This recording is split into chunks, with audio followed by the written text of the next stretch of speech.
Yang akan kita bahas pada malam ini adalah peran muslimah dari masa ke masa, ya.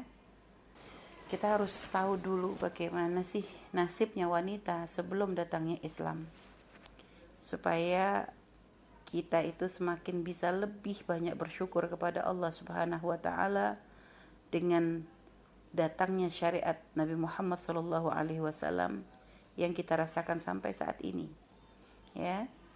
Sebelum datangnya Islam, jangan bertanya peran wanita, karena memang wanita sebelum datangnya Islam sama sekali tidak punya peran. Jangankan punya peran, dianggap pun enggak, ya. Dalam banyak buku pernah kita membaca bagaimana para wanita itu benar-benar direndahkan, dihinakan, sampai-sampai mereka itu ya sama kurang lebih disamakan dengan barang. Jadi seperti barang, ya bahkan sampai dikatakan yushtara wa yuba, diperjualbelikan. Jadi sama sekali tidak punya kehormatan. Dan ini bukan hanya di negeri Arab, tapi hampir di semua peradaban. Apakah itu di Yunani kuno, ya, itu benar-benar wanita diperjualbelikan di pasar-pasar, dan juga di Eropa di situ bahkan wanita dikatakan tidak punya hak, tidak ada hak dalam masalah kepemilikan, sehingga wanita diciptakan hanya untuk berkhidmah kepada laki-laki dan tidak ada punya hak. Bahkan sampai baju yang dipakai pun adalah milik dari orang yang menjadi penanggung jawabnya. Jadi dianggap benar-benar dia tidak punya sesuatu, ya benar-benar kayak kalau kita punya lemari sekarang yang mau diisi apa ya begitu gitu, model gambarannya tuh bersih seperti barang. Dan juga termasuk di Arab sendiri, wanita itu benar-benar sangat-sangat dihinakan, ya. Sampai-sampai di dalam Al-Qur'an diceritakan, wa idza busyira ahadum bil untha dhalla wajhuhu muswaddan wa huwa kadhim. Jadi orang-orang di zaman jahiliyah itu ketika mereka diberitakan bahwa mereka tuh punya anak wanita, dhalla wajhuhu muswaddan, mereka tuh langsung gelap mukanya tuh, hitam karena marahnya itu. Yatawara minal qaumi min su'i ma busyira bih. Jadi mereka itu gimana caranya menutupi dari kaum itu, ya. Mereka pengen menutupi dari kaum dari buruknya berita yang sampai kepada mereka. Jadi dianggap punya anak wanita itu, punya anak perempuan itu dianggap suatu penghinaan, satu aib yang memalukan. Ayumsiku ala hunin, ya. Ayumsiku ala hunin am yadussuhu fit turab. Sehingga mereka punya pemikiran dua. Apakah dipertahankan tapi mereka akan terhina, ataukah pilihan keduanya adalah dipendam hidup-hidup, ya. Alasa amayahkumun, dan dicela dalam Al-Quran begitu buruknya keputusan mereka itu. Nah, seperti itulah kondisi wanita. Jadi kalau hidup dihinakan, seandainya dan pilihannya ya dibunuh hidup-hidup dari mulai ketika mereka masih kecil. Bahkan termasuk yang melakukan perbuatan tersebut adalah seseorang yang akhirnya pun menjadi orang yang sangat dekat dengan Rasulullah SAW. Sayyidina Umar bin Khattab dalam satu kisahnya beliau bercerita bahwasanya beliau kadang seringkali menangis, ya, setelah masuk Islam seringkali menangis, ingat betapa beliau tuh pernah dengan begitu teganya membunuh putrinya ketika putrinya itu masih kecil, ya. Jadi ini benar-benar bukan cerita dongeng, bukan hayalan, memang wanita seperti itulah. Dan kalaupun masalah mereka masih hidup, misalnya mereka dewasa sebagainya, benar-benar direndahkan. Bahkan wanita itu di zaman sebelum Islam boro-boro dapat warisan. Tidak ada warisan untuk wanita, yang ada mereka diwarisi. Sehingga kalau ada seseorang meninggal lalu dia meninggalkan wanita yang menjadi tanggung jawabnya, maka wanita tadi akan diwarisi oleh orang yang berikutnya. Jadi dijadikan sebagai seperti barang, dijadikan waris, bukan mendapat waris. Akan tetapi subhanallah, dengan datangnya Islam ada banyak perubahan. 180 derajat. Keadaan wanita dirubah. Dari terhina menjadi orang yang sangat dimuliakan. Ya, dan Nabi kita Nabi Muhammad SAW adalah orang yang sangat memuliakan wanita. Bahkan dari sebelum beliau diangkat menjadi nabi, beliau pun sudah memiliki akhlak, yaitu memuliakan wanita.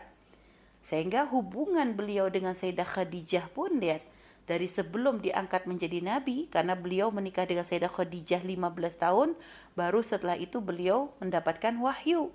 Akan tapi 15 tahun sebelum menjadi nabi pun ternyata Rasulullah sangat menghormati wanita.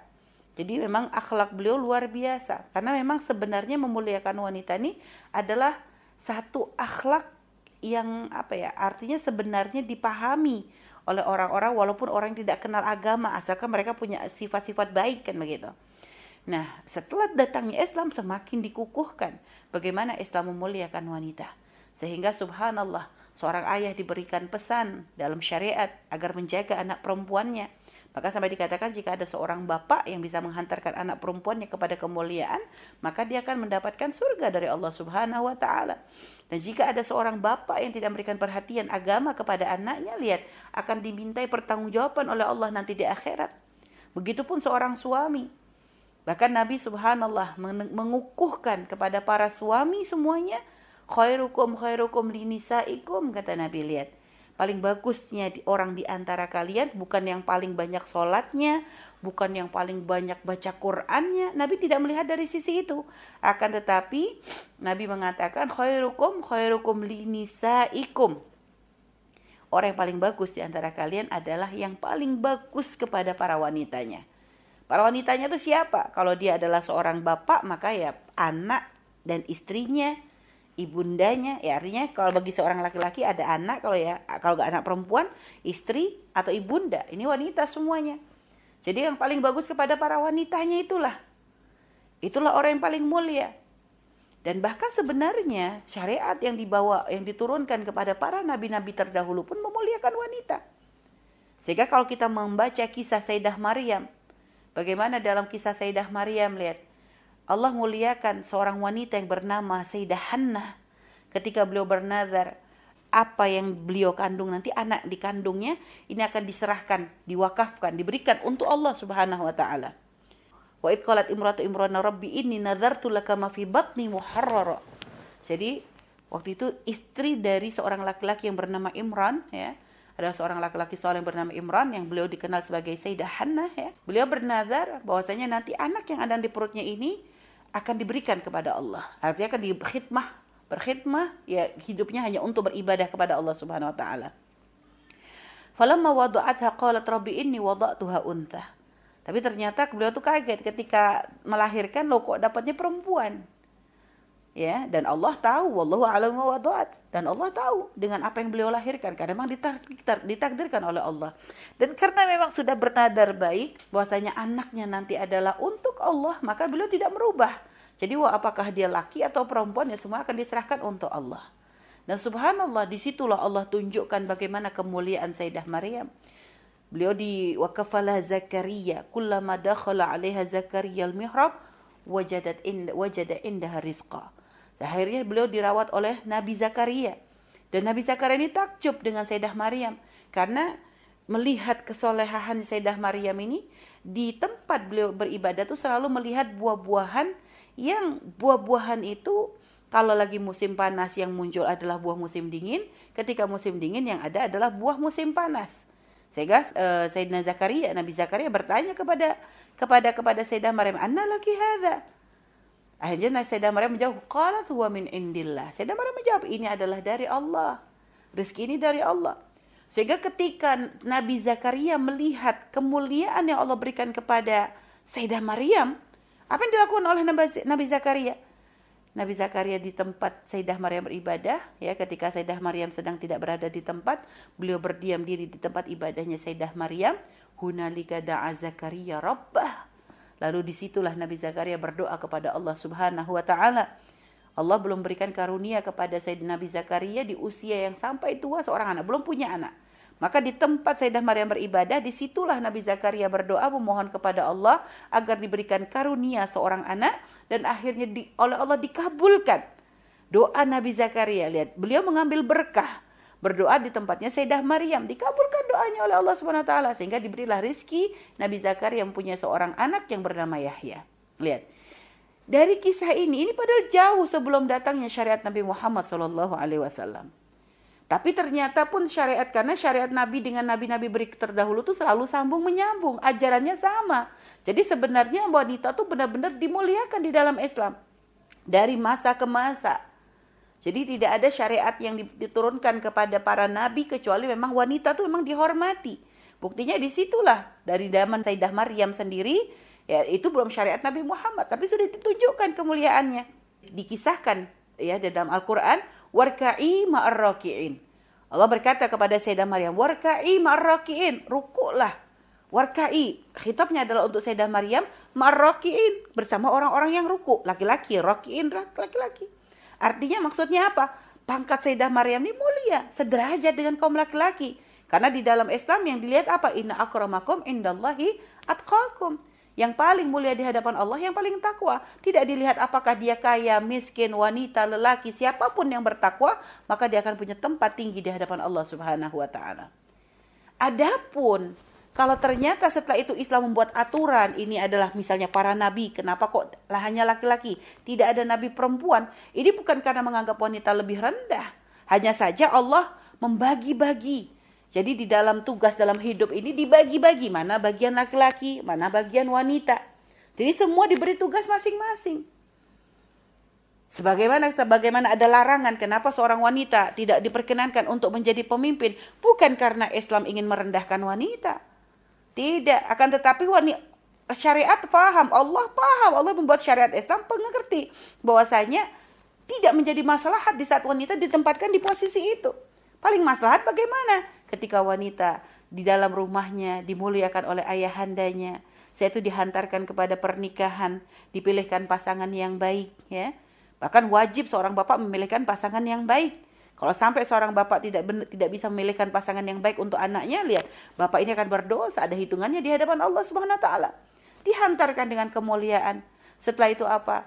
Dididik anaknya untuk bisa menjadi istri yang baik. Dan di dalam rumah tangganya nanti ketika dihantarkan kepada seorang suami yang soleh, ya, bahkan diajarkan bagaimana cara memilih suami yang benar. Sampai diberikan nasihat seorang wanita tuh kalau pengen menikah, menikahlah dengan seorang yang soleh. Kalau seandainya tidak mencintainya, tidak akan zalim. Kalau seandainya mencintainya, maka dia akan bisa memuliakannya. Diberi arahan bagaimana cara memilih pasangan untuk anak wanita itu seperti apa. Jadi syariat benar-benar sangat protektif sekali kepada wanita. Sangat protektif sekali. Jadi sangat benar-benar dijaga luar biasa. Sehingga pun dalam masalah pergaulan dibatasi. Ini bukan karena zalim, bukan karena diskriminasi.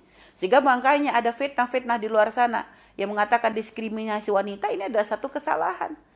Mungkin ada yang mengatakan, itu tapi masalah aurat, wanita lebih ribet daripada laki-laki. Ini bukan masalah diskriminasi, malah bentuk perhatian. Kenapa? Karena Allah tahu di dalam diri wanita ada daya goda. Sehingga karena di dalam diri wanita itu ada daya goda, ibarat itu ada magnetnya yang bisa menarik. Punya daya goda yang luar biasa. Makanya oleh Rasulullah sendiri mengatakan, al-mar'atu tuqbilu ala syurati syaitan wa tudbiru ala surati syaitan. Wanita tuh tampak depan dan tampak belakang tuh kayak setan. Nah, ini orang kalau nggak paham ya, ini mikir kan tuh, lihat. Buktinya Nabi Muhammad nunjukin wanita seperti setan. Bukan. Nabi bukan mengatakan ketika menyebutkan kalimat ini bukan berarti mengatakan wanita tuh adalah setan. Tidak, artinya daya goda wanita tuh dahsyat. Dahsyat sekali. Jadi daya goda wanita tuh luar biasa. Sangat-sangat besar. Sehingga dari tampak depan godaannya luar biasa, dari belakang pun godaannya ada. Sehingga karena begitu besarnya daya goda wanita ini, lihat, makanya syariat memberikan rambu-rambu bagaimana wanita itu agar selalu terjaga, agar dimuliakan, agar dihormati, agar tidak didolimi, agar tidak direndahkan. Lihat. Jadi benar-benar dijaga karena begitu cintanya syariat kepada kita. Begitu perhatiannya syariat kepada kita sehingga dibuat seperti itu. Jadi jangan salah paham. Bahkan Nabi sendiri subhanallah, Nabi pernah menceritakan bagaimana Nabi itu takjub dengan wanita. Ya ayat Tuhan Nisa, kata Nabi. Sungguh kata Nabi, aku tuh gak pernah ngelihat. Ya, aku gak pernah ngelihat orang-orang yang kurang akalnya. Dan kurang agamanya, tapi ternyata bisa mengalahkan akalnya lelaki yang paling kuat melebihi kalian para wanita. Orang kalau mandang hadis ini dengan kedengkian, maka dia akan menganggap tuh, lihat, Nabi selalu menghina wanita. Padahal bukan menghina wanita. Nabi itu memahami bagaimana wanita. Ketika Nabi mengatakan naqisati aklin, aku gak pernah melihat orang yang kurang akalnya. Bukan mengatakan wanita itu gila.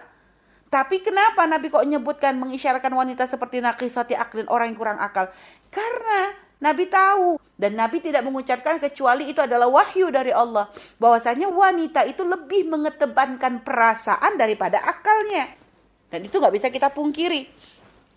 Wanita itu perasaannya Masya Allah. Dan memang dibuat seperti itu oleh Allah. Kenapa? Untuk keseimbangan dalam hidup. Karena kalau wanita disamakan seperti laki-laki, mereka mengandalkan akal daripada perasaan, gak akan ada seorang wanita pun yang rela menjadi ibu, yang harus mengandung 9 bulan, yang harus melahirkan dengan mengorbankan nyawa, yang harus ngurusin anaknya dari kecil, dari mulai ngebersihin kotoran dan sebagainya. Gak akan ada yang mau. Kenapa? Secara akal tidak akan ada yang senang. Tapi coba lihat wanita. Hamil itu gak ada yang ngomong enak, sayang. Ya, gak ada orang hamil tuh enak. Kalaupun seenak-enaknya tetap gak enak. Ya. Akan tapi lihat seorang wanita, sudah tahu hamil tuh gak enak. Tapi semua wanita kalau sudah menikah berharap mereka bisa hamil. Umumnya wanita yang berakal ya, wanita normal, pasti pengen hamil. Itu kan menunjukkan deh, kalau orang normal coba tahu hamil tuh resiko apa. Awal hamil muntah-muntah, mual dan sebagainya. Nanti sudah pertengahan hamil sudah tambah berat. Akhir hamil lebih berat lagi, subhanallah. Belum lagi nanti lahiran taruhannya nyawa. Tapi itu menjadi sesuatu yang dirindu oleh para wanita. Kenapa? Perasaan yang dikedepankan, bukan akal. Kalau akal, ini nganggap hamil ini kayak sakit. Kalau sakit, siapa sih orang pengen sakit? Coba. Kalau secara akal, hamil ini kan kayak penyakit. Kalau orang normal akalnya, gak akan mau. Siapa yang mau pakai? Ya, tapi karena wanita ada perasaan, ingin menjadi ibu, subhanallah. Sehingga lihat orang yang hamil begitu ditendang anaknya. Coba, orang tuh kalau ditendang tuh pasti marah. Secara akal, kalau ada orang ditendang tuh emosi. Ini seorang ibu ditendang oleh anak yang ada di dalam perut, padahal perutnya tuh senep. Tapi subhanallah malah dielus-elus perutnya, tersenyum, bahagia, bersyukur, ya Allah anakku sehat. Lihat, itulah kenapa mengedepankan perasaan. Akalnya kurang.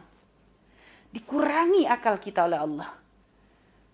Akan tapi Allah titipkan di dalam hati kita kasih sayang. Allah titipkan di hati kita kelembutan, subhanallah, pengorbanan. Nah, itu luar biasa. Jadi yang dikatakan Nabi ini bukan penghinaan, tapi memang seperti itulah wanita. Sehingga makanya subhanallah, ketika ada seorang anak bayi gitu ya, anak kecil, ketika lagi didandanin wangi, coba kasihin ke bapaknya, senang. Tapi setelah itu apa? Kalau giliran sudah anaknya buang air besar atau buang air kecil, nah pasti bapak tuh teriak-teriak kepada ibunya. Rata-ratanya ya, teriak-teriak. Ini bu anaknya kok buang air besar atau air kecil begitu. Kenapa? Karena bapak berakal. Dia jijik. Tapi si ibu, Masya Allah, dia udah dikasih setoran anaknya kotor begitu, malah digendongin, malah diciumin. Lihat kenapa? Kurang akal.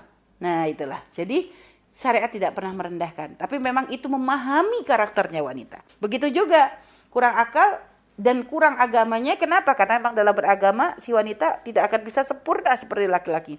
Ada cuti untuk haid, ada cuti nifas ya. Sehingga pun dalam beribadah kita gak maksimal. Puasa Ramadan ada liburnya. Kalau haji umrah pun kadang kena haidnya juga. Kan begitu. Iktikaf juga gak bisa tiap saat. Karena kalau lagi berhalangan pun gak bisa melakukan iktikaf. Kan begitu. Jadi bukan penghinaan. Tapi kata Nabi, dengan kekurangan yang seperti itu, ternyata wanita bisa mengalahkan laki-laki yang paling kuat. Wanita, lelaki yang paling berakal pun kadang kalah di bawahnya wanita. Kenapa? Daya godanya luar biasa. Daya godanya luar biasa. Sehingga subhanallah, karena itulah syariat luar biasa mengatur tentang wanita itu secara sangat luar biasa. Diberikan aturan-aturan yang subhanallah tidak ada dalam syariat manapun. Dari mulai masalah yang paling kecil, dari masalah berpakaian, syariat menjaga kita. Diperintahkan kita untuk menutup aurat. Kenapa? Karena kita indah. Kita bukan barang murah yang diobral di kemana-mana. Tapi kita ditutup dengan rapat. Kenapa? Kecantikan kita hanya untuk orang-orang yang memang halal untuk kita. Lihat. Begitu mulianya. Sehingga kalau orang mengerti tentang makna ini, akan menganggap bahwa aturan ini adalah bentuk kasih sayangnya syariat kepada para wanita, sehingga tidak akan pernah mau melepas penutup-penutup aurat ini. Tahu kenapa? Makna kemuliaan kita di sini. Kemuliaan kita tuh di sini. Jadi kecantikan bukan untuk diobral. Kecantikan karena kalau kecantikan diobral, lihat orang akan rela melakukan apa saja hanya untuk yang mengejar namanya kecantikan. Sehingga lihat, kadang mereka sampai yang dikedepankan adalah kecantikan, sedangkan yang lainnya tuh seakan-akan sudah gak dilihat lagi. Lihat orang yang menjual kecantikannya. Orang kadang hanya melihat dari sisi cantiknya saja. Tapi ketika cantiknya hilang, lihat, tidak akan dianggap. Kalau ada orang selalu mengedepankan kecantikan, yang pamer kecantikan, lihat berapa banyak kadang orang hanya untuk mengejar kecantikan, lihat hidupnya capek. Dia akan terus berusaha bagaimana kecantikannya akan terus terjaga. Sehingga dengan sampai operasi sana, operasi sini, menjatuhkan sana, menjatuhkan. Jadi untuk tetap menjaga popularitas dengan kecantikannya tadi, bersaing dengan cara yang kadang tidak sehat, luar biasa. Capek hidupnya. Dan begitu takut, kadang sampai berapa banyak ada kisah wanita yang cantik katanya bunuh diri karena merasa takut jika nanti tidak cantik lagi, tidak punya penggemar. Lihat, akalnya hilang. Karena dia tidak kenal syariatnya Nabi Muhammad. Coba kalau orang kenal syariatnya Nabi Muhammad, tidak akan pusing. Sayyidah Khadijah, subhanallah, seorang wanita menikah dengan Rasulullah di usia 40 tahun. Usia 40 tahun itu sudah usia subhanallah luar biasa. Sudah dan jaraknya dengan Nabi 15 tahun. Jauh. Dan ketika beliau wafat pun subhanallah beda 15 tahun dengan Rasulullah. Nih, usia yang sangat-sangat jauh. Akan tapi subhanallah menjadi istri yang sangat dicintai oleh Nabi kita Nabi Muhammad SAW. Tidak Nabi ingat kecuali kebaikan dan kemuliaannya. Sayyidah Saudah, seorang wanita yang dinikahi oleh Rasulullah. Bukan wanita yang dikenal dengan kecantikannya, tapi wanita yang dikenal dengan kemuliaannya. Jadi kalau memang ada kisah-kisah tentang kecantikan istri-istri Nabi, tapi lihat semuanya tertutup dengan kelebihan yang lain. Karena yang dilihat oleh syariat bukan dari sisi kecantikan. Sehingga coba Sayyidah Khadijah, apa yang kita kenal dari beliau? Apakah yang banyak disebut tentang kecantikannya? Tidak. Bahkan syariat hanya menyebut ya cantik memang iya. Akan tetapi tidak menjadi suatu hal yang sangat-sangat ditonjolkan. Tapi ditonjolkan apa? Pengabdiannya kepada Nabi Muhammad SAW. Sayyidah Aisyah, memang beliau dikatakan secara fisik beliau punya kelebihan. Tapi bukan itu yang ditonjolkan. Karena kelebihan yang paling diakui dari Sayyidah Aisyah bukan masalah fisiknya, tapi bagaimana kecerdasannya. Bagaimana beliau mengambil ilmu dari Nabi Muhammad untuk dibagikan kepada kita semuanya. Sayyidah Fatimah Az-Zahra, putrinya Nabi Muhammad SAW. Kalau memang putri Nabi, tentu subhanallah, Nabi paling bagusnya manusia, tentu yang paling mirip dengan beliau menjadi paling bagusnya wanita. Kalau ada wanita yang paling mirip dengan beliau, Sayyidah Fatimah itu paling miripnya dengan Rasulullah. Tentu menjadi paling bagusnya wanita. Tapi apakah pernah yang selalu ditonjolkan adalah kecantikan? Tidak. Akan tapi akhlaknya yang luar biasa. Beliau adalah seorang wanita yang punya rasa malu. Seorang wanita yang subhanallah sangat-sangat menjaga kehormatan. Luar biasa. Jadi dari masa ke masa, ya, dalam syariat Nabi kita Nabi Muhammad SAW, wanita dikenal dengan akhlaknya, dikenal dengan kemuliaannya. Lalu peran kita dari masa ke masa bagaimana? Ya sama kita tidak ada perubahan. Artinya setiap masa wanita itu tetap dituntut bagaimana kita menjadi seorang wanita yang soleha, wanita yang bisa menjaga kehormatan kita. Ketika kita berada dalam tanggung jawab orang tua kita, maka menjadilah wanita yang berbakti kepada orang tua. Setelah itu kalau menikah, ya, jadilah wanita yang sangat berbakti kepada suami. Kalau nanti punya anak, jadilah ibu yang bisa mendidik anak-anak kita. Karena seperti itu. Dan kalau kita lihat subhanallah, berapa banyak ternyata orang-orang besar. Orang-orang besar yang ada dalam Islam ternyata subhanallah, kalau diteliti, mereka adalah karena dididik oleh ibu-ibu yang luar biasa. Imam Syafi'i, subhanallah. Siapa yang menjadikan beliau seperti itu? Itu didikan dari ibundanya. Sehingga makanya diceritakan bagaimana Imam Syafi'i yang subhanallah ketika beliau sudah diwakafkan untuk agama Allah. Diberikan untuk agama Allah, ya, lalu beliau diberikan diminta oleh gurunya untuk diwakafkan. Ibunya berat keinginan hati mah pengennya anak dikekep aja, tapi subhanallah ingin anaknya menjadi orang yang terhormat, ingin menjadi anaknya menjadi orang yang mulia, sehingga akhirnya diberikan kepada untuk wakaf di agama Allah karena diminta oleh gurunya, karena Imam Syafi'i punya kecerdasan yang luar biasa. Dan suatu saat ketika Imam Syafi'i ingin bertemu dengan ibundanya, ya, ibundanya tuh rupanya subhanallah awalnya sudah tidak pengen lagi ketemu dengan Imam Syafi'i. Tapi ternyata begitu dengar banyak orang menyebut beliau, ibundanya tuh rindu. Akhirnya kirim surat untuk pengen bertemu dengan Imam Syafi'i. Imam Syafi'i pun senang balik kepada ibundanya. Dan subhanallah, beliau datang dengan membawa hadiah. Banyak orang banyak memberikan hadiah. Karena mau ketemu ibundanya, semua orang yang dengar tuh ngasih hadiah. Karena beliau adalah ulama besar. Dan subhanallah, akhirnya ketika beliau akan bertemu ibundanya, ngirim utusan. Utusannya ditanya oleh ibunya, bawa apa bawa apa Syafi'i?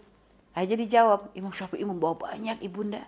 Dia membawa harta hadiah yang luar biasa. Akhirnya apa kata ibundanya? Kalau Imam Syafi'i membawa itu, suruh dia tidak usah bertemu denganku. Karena sungguh aku mewakafkan dia bukan untuk mencari dunia. Subhanallah, lihat. Seorang ibu, ya, mau dikasih hadiah banyak oleh anaknya, malah gak pengen ketemu.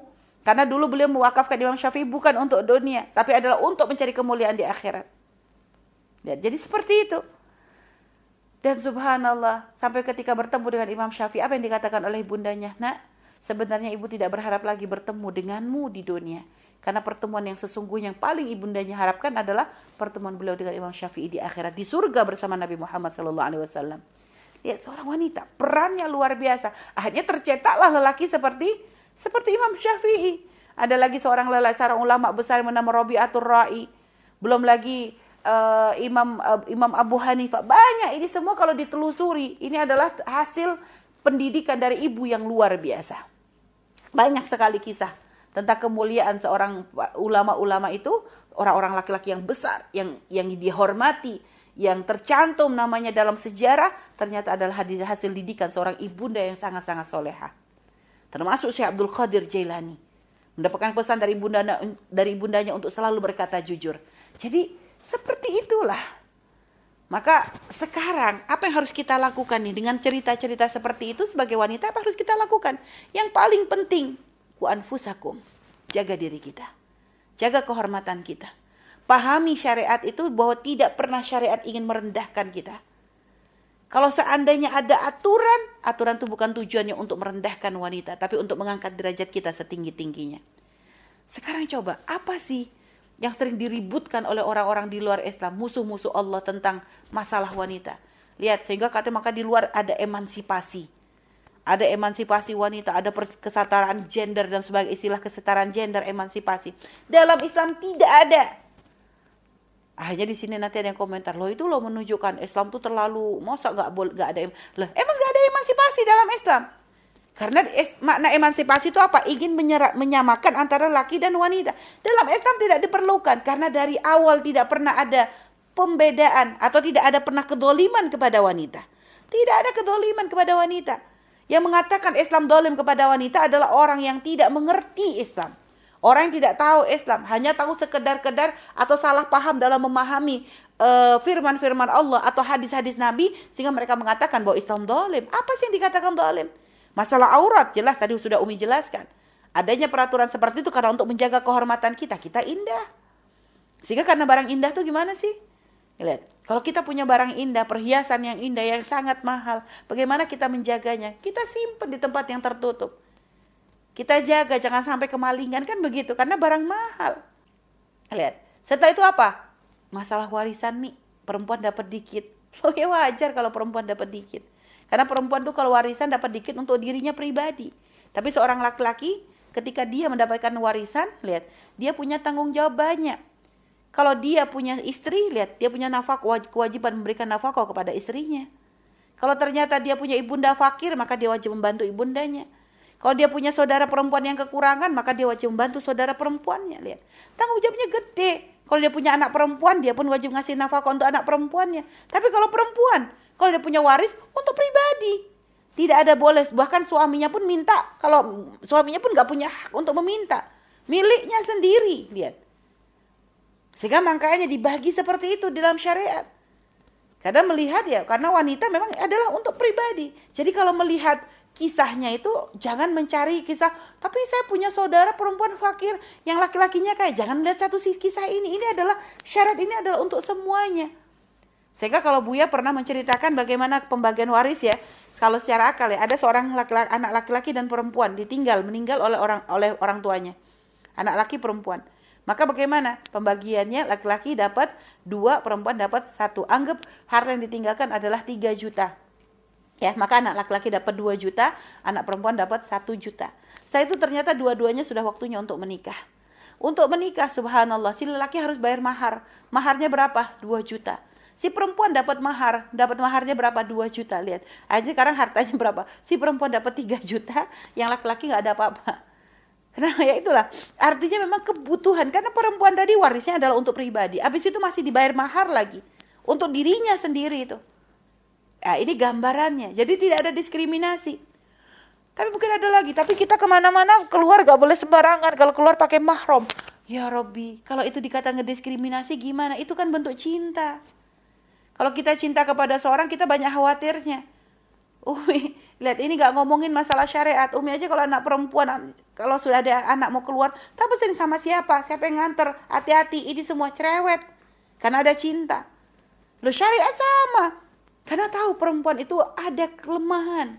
Dan mengatakan lemah bukan menghina. Karena memang wanita itu dengan kelembutannya butuh dilindungi, diperhatikan.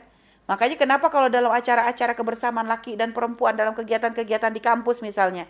Biasanya kalau ada acara misalnya pergi camping dan sebagainya. Yang paling dapat tugas berat si laki-laki. Yang perempuan bagian masak, bagian begini. Bagian cari kayu bakar biasanya laki-laki. Bagian pasang tenda laki-laki. Lihat. Jadi laki-laki dikasih tanggung jawab berat.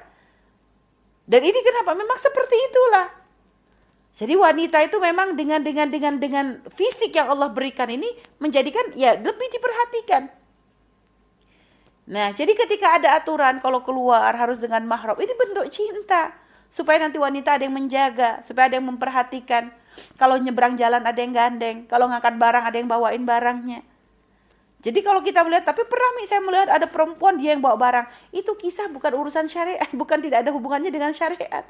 Kalau ada seorang laki-laki yang zalim, istri yang suruh bawa barang, itu pasti laki-laki nggak kenal syariat. Karena kalau dia kenal syariat, dia akan sangat memuliakan istrinya. Subhanallah. Jadi seperti itu, nak ya.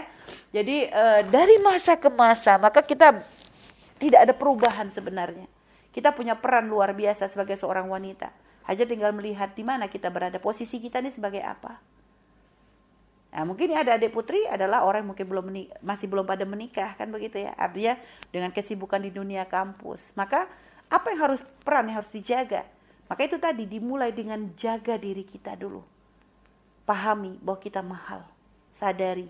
Kalian itu mahal. Kalian itu terhormat. Kalian itu sangat disayangi oleh syariat. Nabi selalu wanti-wanti tentang wanita. Istausu bin nisa khaira. Istausu bin nisa khaira. Perhatikan, aku wasiat tentang wanita. Aku berwasiat kepada wanita. Begitu perhatiannya Rasulullah kepada kita. Sampai menjelang wafatnya pun yang diingat diulang sampai 3 kali. Istausu bin nisa khaira. Berwasiatlah untuk wanita dengan wasiat yang baik. Nabi itu wanti-wanti karena sangat khawatir. Karena Nabi sadar, fitnah itu terjadi banyak juga lewat wanita. Kalau ada terjadinya perzinahan, maka memang laki-laki punya andil kesalahan. Tapi yang menggoda siapa? Karena orang itu ibaratnya muqaddimah zina ini ada. Zina itu ada muqaddimahnya. Tergoda dulu, dari mata dulu. Dan yang memancing ini biasanya siapa? Wanita. Wanita yang tidak bisa menjaga kehormatannya. Wanita yang tidak memahami kemuliaan dirinya. Sehingga kadang begitu rendahnya memberikan dirinya kepada orang yang belum halal. Subhanallah. Padahal kalau sampai terjadi seperti itu, siapa yang paling akan merugi? Wanita lagi. Akan dipandang rendah di dalam masyarakat. Karena orang melihatnya, subhanallah, kalau seorang laki-laki melihat seorang wanita misalnya. Memang masalah keperawanan tidak perawanan ini bukan masalah. Tapi kan secara umum masyarakat melihat seperti itu. Nanti yang hamil lagi wanita. Berapa banyak wanita yang dungu. Dijaga benar-benar oleh syariat, ternyata merendahkan dirinya, memberikan dirinya untuk orang yang tidak halal, sehingga akhirnya lihat dinikahi hanya karena kecelakaan. Padahal seharusnya dia bisa dinikahi dengan cara terhormat. Dari awal sudah direndahkan karena memang dia merendahkan dirinya. Makanya ada adik putri yang solehah. Muliakan diri kalian. Kalian tuh mahal, kalian terhormat. Nabi wanti-wanti banget tentang kita ini. Nabi sangat menjaga kita. Maka jangan sampai kalian tuh merendahkan diri kalian. Maka jaga diri dulu. Itu yang paling penting. Sebelum berpikir mau peran menjadi apa. Karena di saat kalian sudah bisa menjaga kehormatan kalian. Kalian bisa menjaga diri kalian. Kalian bisa memahami bahwa semua yang syariat tetapkan untuk kita. Ini adalah bentuk cinta. Maka Dari situ ketika kalian menjalankan aturan yang ada di dalam syariat, kalian tidak akan merasa berat. Yang ada hati kalian subhanallah akan merasa nyaman menggunakan hijab. Kalian tidak akan hanya sekedar menganggap hijab sebagai tempelan saja, atau mungkin hanya menjadikan wajahku lebih cakep kalau pakai hijab. Enggak, tapi ini adalah kebanggaan, ciri khas kita sebagai seorang muslimah. Ini adalah amanatnya, wasiatnya Rasulullah Sallallahu Alaihi Wasallam untuk kita menutup aurat kita dengan sempurna. Ketika disuruh kita untuk memakai baju yang tidak membentuk lekuk-lekuk tubuh kita, kita akan menggunakannya dengan kebanggaan. Karena lekuk-lekuk tubuh kita bukan untuk dipamerkan. Ketika ada aturan begini, begitu, dan sebagainya, kita gak akan pernah menganggap sebagai tidak adil. Kita akan selalu melihat di balik itu adalah suatu bentuk. Ya. Ketika wanita misalnya, ketika nanti menjadi istri harus begini-begini, ini adalah bentuk perhatian. Bentuk cintanya syariat, supaya rumah tangga kita itu bahagia. Sampai diberikan perhatian seperti itu, ya, urusan rumah tangga, urusan nanti mendidik anak, urusan mengurus suami. Jadi karena syariat itu ingin kita dalam kehidupan berumah tangga kita ada keindahan yang bisa dibangun. Karena kalau sudah rumah tangga indah, maka semua-semuanya pun akan menjadi indah. Jadi seperti itulah. Lalu setelah itu apa? Ya sekarang kalian berada di dunia kampus, setelah kalian bisa menjaga diri kalian, maka belajarlah yang benar, fokus dulu belajar. Dan dengan kalau ada kegiatan-kegiatan yang bagus, organisasi yang baik, maka aktiflah di situ, tapi tetap dengan menjaga kehormatan kalian sebagai seorang wanita. Islam tidak pernah menghalangi langkah kita untuk mencari ilmu. Buktinya Sayyidah Aisyah dididik oleh Rasulullah untuk menjadi penyambung lisannya Nabi Muhammad SAW. Bahkan Nabi sangat bangga dengan Sayyidah Aisyah. Makanya sampai dikatakan fadlu Aisyah ala sairin nisa kafadlu salid ala sairit ta'am. Keutamaannya Sayyidah Aisyah itu dari semua wanita itu seperti keutamaannya sarit dari semua makanan. Sarit itu makanan kesenangannya Rasulullah. Makanan yang sangat mahal, makanan enak. Jadi sampai disamakan maksudnya apa? Keutamanya begitu sangat mewah. Karena kecerdasannya. Dan Nabi bangga dengan Sayyidah Aisyah. Tidak pernah menghalangi Sayyidah Aisyah dalam mencari ilmu. Dan Nabi senang karena Sayyidah Aisyah banyak bertanya. Dan Nabi selalu meladeni Sayyidah Aisyah. Nah, menunjukkan memang dalam Islam tidak pernah ada melarang siapapun untuk mencari ilmu. Bahkan diceritakan bagaimana Nabi memberikan waktu khusus bagi para wanita untuk belajar bersama beliau. Sehingga ketika kalian kuliah, tidak ada larangan. Kuliahlah, carilah ilmu setinggi-tingginya. Jadilah orang manfaat bagi manusia semampumu. Akan tapi ingat, jangan sampai melanggar kodratmu sebagai seorang wanita. Jangan sampai melanggar syariat Nabi Muhammad SAW. Jadi tetap berpegang teguh. Sehingga dalam setiap langkah, jika kita sambungkan hati kita dengan Nabi Muhammad SAW, kita sambungkan hati kita dengan syariat, maka akan selalu ada kontrolnya. Sehingga dalam bermuamalah dengan laki-laki ada kontrolnya. Ketika kalian misalnya pengen menjadi apapun, semuanya ada kontrolnya. Jadi kontrolnya adalah syariat. Jadi seperti itu. Ya. Jadi yang penting yaitu ku anfusakum, setelah itu membuat suatu perkumpulan yang baik seperti ini tadi. Karimah ini ya, kajian rutin muslimah menjadi perkumpulan yang baik ya, komunikasi, obrolan yang baik ya. Subhanallah, gak ada masalah sayang. Jadi diperkenankan. Dan kalau ingin kita menjadi orang-orang mulia, maka sambungkan hati kita dengan wanita-wanita mulia. Kenali Sayyidah Khadijah, bagaimana beliau menjadi orang besar, baktinya kepada Rasulullah SAW. Belajar kita dari Sayyidah Aisyah, kenapa beliau menjadi orang besar? Karena kecerdasannya, semangatnya untuk belajar, mencari ilmu dari Rasulullah SAW. Sayyidah Fatimah dikenal dengan kemuliaannya, menjadi orang yang paling dikenal dengan rasa malunya. Jadi orang yang sangat dikenal dengan akhlak yang sangat mirip dengan Rasulullah SAW. Itulah. Maka kemuliaan kita ini di saat semakin kita sambungkan diri kita dengan Nabi, maka saat itulah kita akan menjadi orang yang mulia. Jadi jangan hanya mencari kemuliaan diakui oleh manusia. Jadi pengakuan manusia itu belum tentu makna kemuliaan yang sesungguhnya. Tapi inginlah agar kita tuh dilihat oleh Allah. Diakui kemuliaan kita oleh Allah. Lalu dengan cara apa? Yaitu tadi dengan terus sambung dengan apa yang dibawa oleh Rasulullah Sallallahu Alaihi Wasallam. Baik ya, baik ini anak Naomi yang solehah ya tentang masalah wanita ya. Ini Umi tadi sambungkan dulu tadi dengan wanita supaya itu tadi ya, agar kita kalau tahu wanita dulu begini wanita, ya, biar tumbuh rasa bangga di hati kita. Dan kalau kalian melihat ya orang yang keluar-keluar tentang emansipasi hidup, mereka capek. Emansipasi wanita, pengen menjadi wanita karir dan sebagainya. Dan wanita karir memang tidak dilarang dalam Islam. Bahkan Sayyidah Khadijah sendiri pun adalah seorang wanita karir. Kalau kita lihat, tapi pun tidak sampai melanggar kewajiban beliau sebagai seorang istri. Beliau wanita karir, bahkan mengurusi ibarat mencari nafkah dan sebagainya. Beliau sangat pintar sekali. Sayyidah Khadijah sangat pintar dalam berbisnis. Tapi lihat, walaupun jadi wanita karir tidak sampai merendahkan Rasulullah sebagai seorang suami yang mungkin secara ekonomi hitungannya di bawah beliau. Dan tidak juga dengan meninggalkan kewajiban beliau sebagai seorang istri. Jadi walaupun beliau menjadi wanita karir, tetap suami tetap menjadi imam bagi beliau, dihormati, dimuliakan. Seperti itu. Jadi jangan sampai ibaratnya karir itu penting memang, tapi pun jangan sampai kebahagiaan dalam rumah tangga kalah dengan karir. Dan Sayyidah Khadijah sangat cerdas sekali. Memang beliau tahu masalah berdagang sangat pintar, tapi lihat prioritas bagi beliau. Beliau memahami makna prioritas. Mana yang harus didahulukan. Dan lihat kalau ada orang sampai misalnya ya subhanallah dalam mengejar karirnya, tapi sampai melupakan prioritas, misalnya menjadi lupa dengan tugas sebagai seorang istri, lupa dengan tugas seorang anak. Lihat, mungkin benar secara karir dia akan mendapatkan semakin tinggi, tapi lihat kebahagiaan tidak akan bisa didapat. Kenapa? Karena ketika seorang sudah berkomitmen dengan rumah tangga, mau tidak mau kebahagiaan kita ya ada dalam rumah tangga.